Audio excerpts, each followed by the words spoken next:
Hello, Nigerians. Seems like everybody is looking for solution to the problems of this country. A lot of things are happening and people are confused, undecided, scared. We lack leadership, and the only few who are ready to prefer solutions, and even some of those few ones cannot be heard, are not seen. Maybe they're either they're in exile, they are too scared to talk, so that they are not arrested. So what we see is people coming up with cryptic messages, trying to say things, but it's not everybody that understands. Generally, Nigerians are not informed.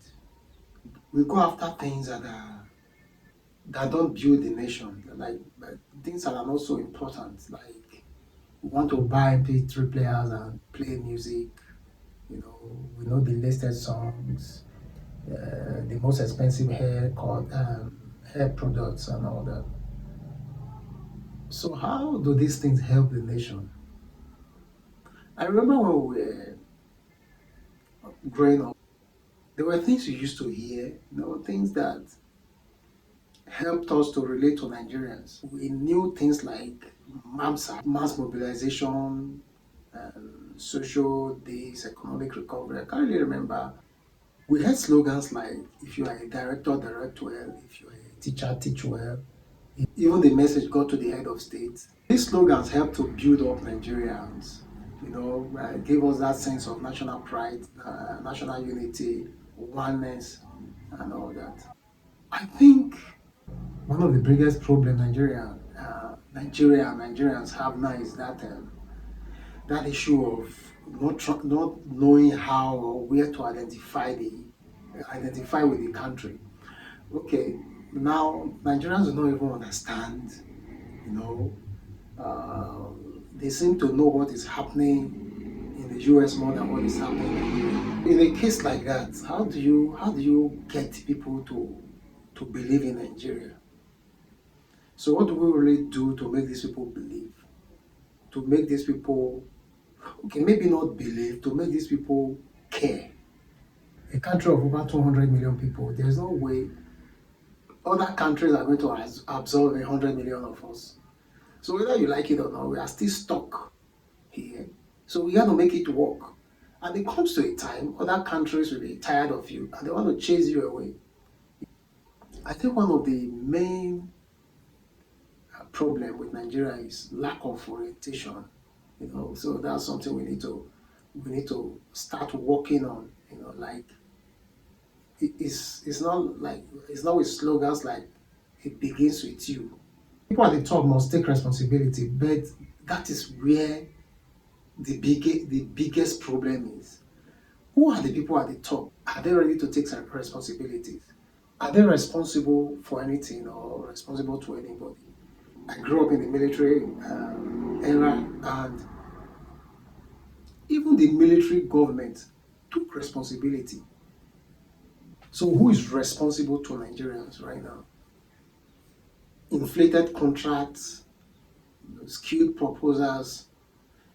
You want to buy a street light for 200 million naira. Ordinarily, something like that should cause an outrage in Nigeria. Like, how dare you even think about it?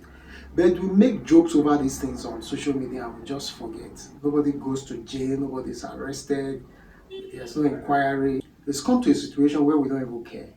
It's okay, they can do whatever they want to do, then let's wait for another 4 years.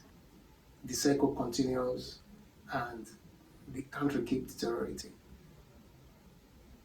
Perhaps the most important thing we need to do now, especially for those who are coming behind us, is this orientation. They have to be mobilized, like they used to say it under the military era, uh, mass mobilization, economic recovery and social justice. MAMSA, I can't remember the other ones, but we had these programs that help us to identify with the nation. the responsibility of the government and things like that. Now, if you're talking about INEC, you want to fix INEC. But you are telling people who are not responsible to anybody, they are not responsible for anything to fix INEC. Why would they fix it? Why would they fix INEC? If these people will not listen to you, what do? You go home and sulk for 4 years, then you come back, you try, which means nothing's ever going to happen.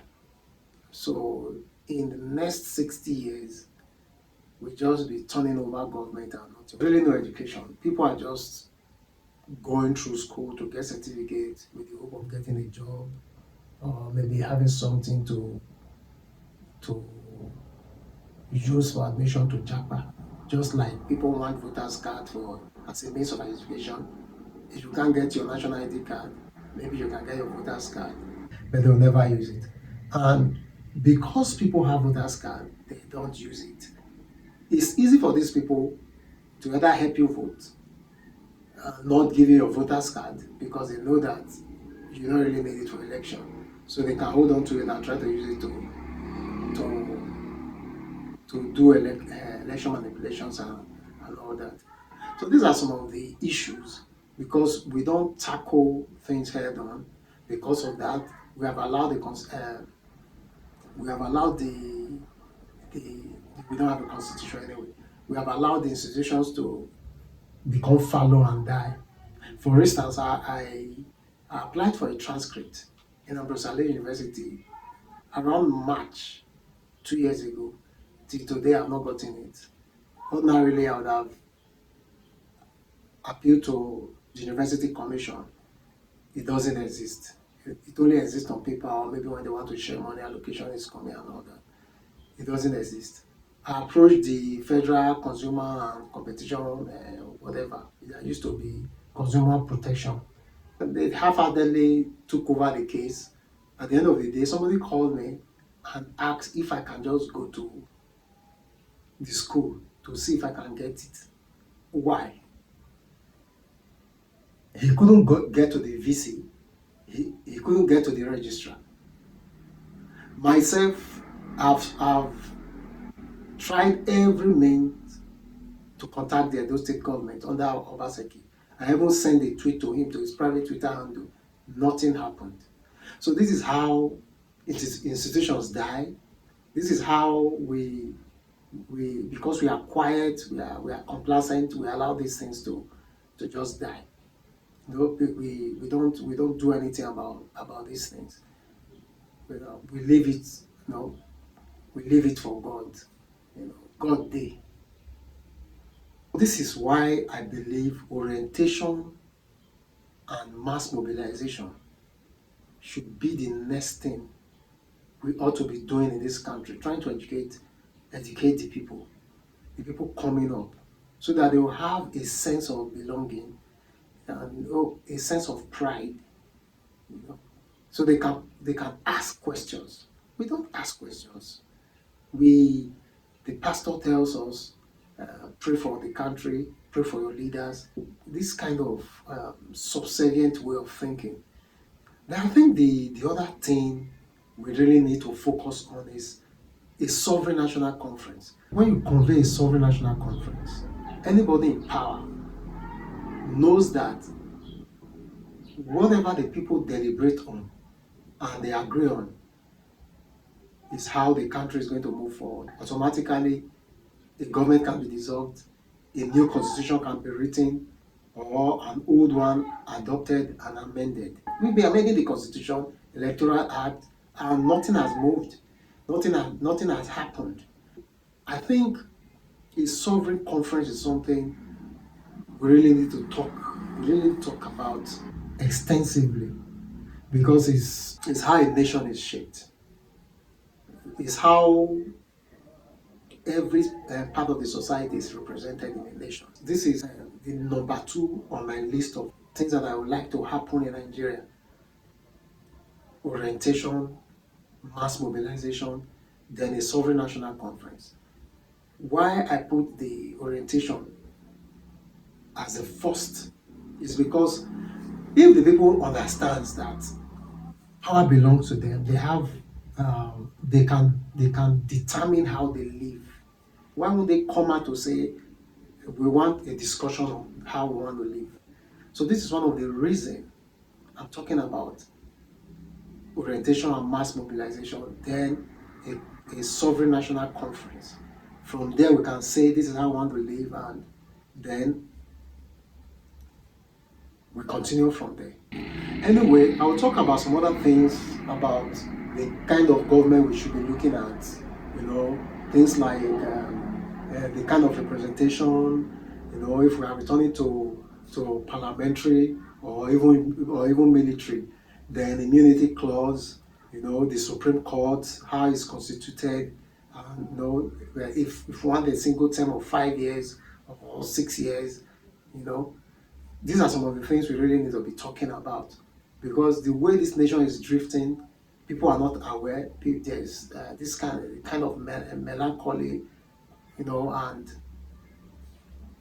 who knows what's going to happen in 2027. So I think these are some of the things we need to talk about. In my next video, I will talk more on this sovereign national conference. Then we'll go to the system of government, the kind of constitution and the system of government we would like to see in Nigeria. Thank you. Till next time, share, like, subscribe if you think Nigeria is worth talking about.